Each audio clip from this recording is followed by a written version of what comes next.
નમસ્કાર દર્શક મિત્રો, સનસનીખેજ ન્યૂઝમાં આપનું હાર્દિક સ્વાગત છે।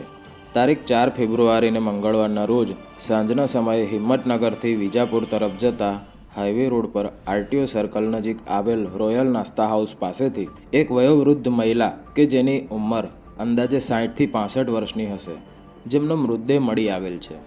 આ બિનવારસી મૃતદેહની કોઈ ઓળખ નથી, પરંતુ કચરો વીણવાવાળા કોઈ વૃદ્ધ માજી હોય તેમ જાણવા મળેલ છે। સ્થાનિકો દ્વારા પોલીસને જાણ કરાતા સ્થાનિક પોલીસની ટીમ સ્થળ પર આવી પહોંચી હતી। સ્થાનિક પોલીસની ટીમે સ્થળ પર પહોંચીને લાશને સિવિલ હોસ્પિટલમાં પોસ્ટમોર્ટમ માટે મોકલવાની તજવીજ હાથ ધરી હતી।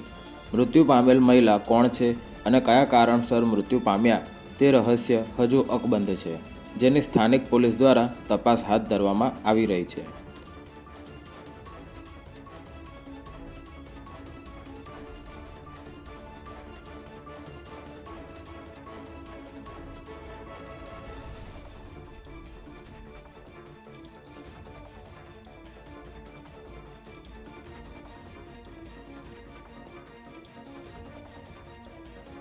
ब्यूरो रिपोर्ट, सनसनीखेज न्यूज़, हिम्मतनगर।